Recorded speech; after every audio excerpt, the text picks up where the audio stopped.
राजनीति, आंदोलन, किसान, करप्शन, गरीबी, इन सभी मुद्दों पर आवाज उठाएगा अब तक न्यूज मीडिया। सत्ता के आगे जब भी सवाल कमजोर पड़ने लग जाए तो सवाल उठाने पड़ते हैं। बोल के लफ्ज आजाद है तेरे, बोल के सच जिंदा है। कुछ लोग ये बोलते थे कि इलेक्शन डिक्लेयर हो गया, उस वक्त संविधान या कोई तहरीक या कोई आंदोलन चलाने का क्या मतलब है, मगर वो बेवकूफ़ी की बात करते थे, ऐसा मैं मानता हूँ।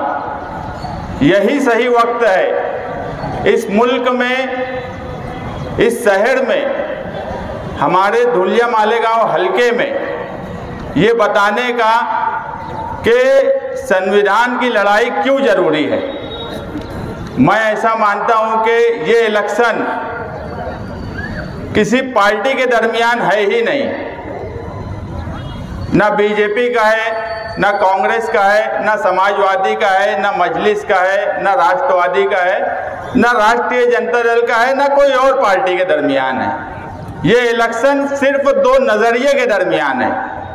एक तरफ आरएसएस का नजरिया है और एक तरफ आरएसएस के खिलाफ जो लोग हैं उनका नजरिया है। इस मुल्क की 140 करोड़ की आबादी में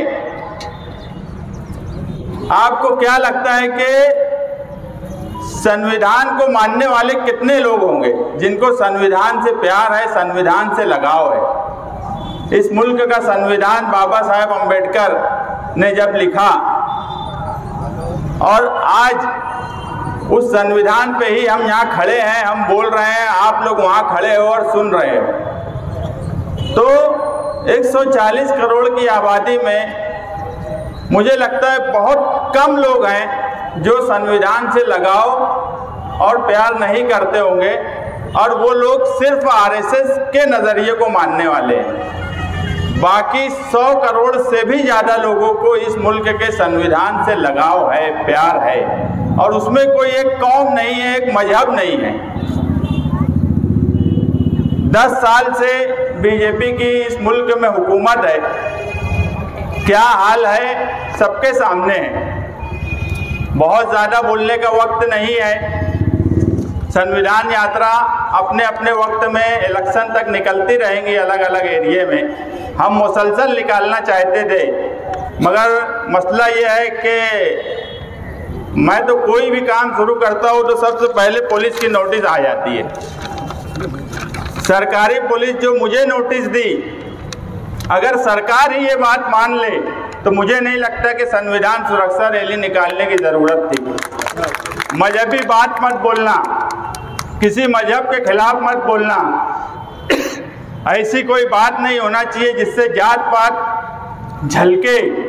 अरे ये बात तो सरकार में रहने वाली पार्टी और उनके लीडर और मुल्क के सबसे बड़े ओहदे पर विराजमान प्रधानमंत्री को सोचने और समझने की ज़रूरत है। हमको तो संविधान से लगाव है। इस शहर में हमने ही संविधान बनाया, अशोक स्तंभ बनाया, संविधान से लगाव है, इसलिए हम यहाँ खड़े हैं। ना इस मुल्क में हिंदू को खतरा है, ना मुसलमान को खतरा है। अगर खतरा है किसी को तो वो सिर्फ संविधान को खतरा है।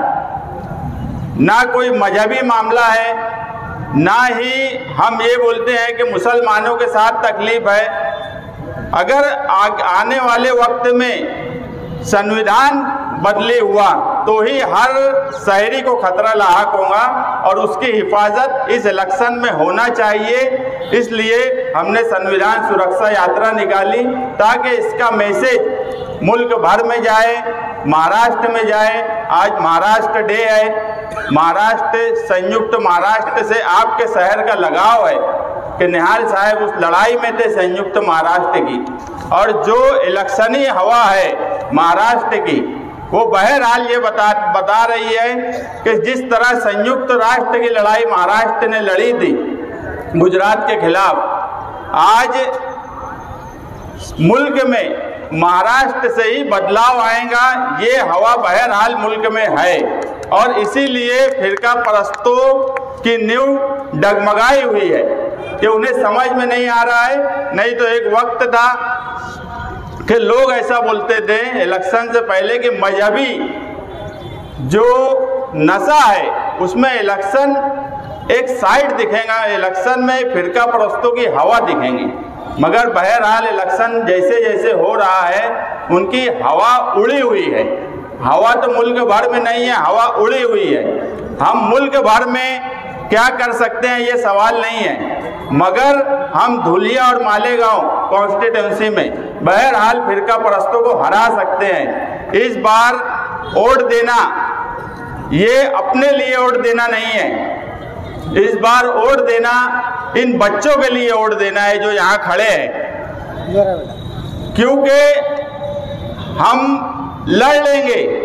आने वाले वक्त में इन बच्चों का मुस्तकबिल ये मुल्क तय करेगा। इसलिए मेरी तमाम ही लोगों से गुजारिश है कि आने वाले वक्त में अपने तौर पर स्लिप का इंतज़ाम करें, सियासी पार्टियां उसका इंतज़ाम करेंगी, हम कोशिश करेंगे, दूसरी पार्टियां भी कोशिश करेंगी, मगर वोट 100% देने की कोशिश करें या वो रिकॉर्ड बनाएं कि पार्लियामेंट का इससे पहले वो रिकॉर्ड नहीं बना हो कि इस शहर ने सबसे ज़्यादा वोट दिया। इस कॉन्स्टिट्यूंसी में धुलिया, मालेगांव और हिस्से में जितनी ज़्यादा वोट पड़ेंगी, आप यकीन मानो फिरका परस्तों की शिकस्त हर हाल में होंगी।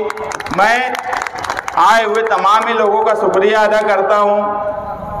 हम लोगों ने जिनको दावतनामा दिया, मजहबी तंजीम, सियासी तंजीम, मैं एजाज बेग का, आसिफ शेख का, जमातुल उलमा सुलेमानी और दूसरी मजहबी तमाम ही तंजीमें, कुल जमाती तंजीम, खुसूसी तौर पर मजलिस इत्तेहादुल मुस्लिमीन के सदर डॉक्टर खालिद परवेज जिन्होंने हिमायत भी की और खुसूसी तौर पर प्रोग्राम में शिरकत भी की, और आए हुए तमाम ही लोगों का शुक्रिया अदा करता हूँ कि वो संविधान सुरक्षा यात्रा में आए। और 20 मई तक इलेक्शन है। हमारी यात्रा मुसलसल होने वाली थी, मगर परमिशन सिर्फ एक दिन का दिया गया।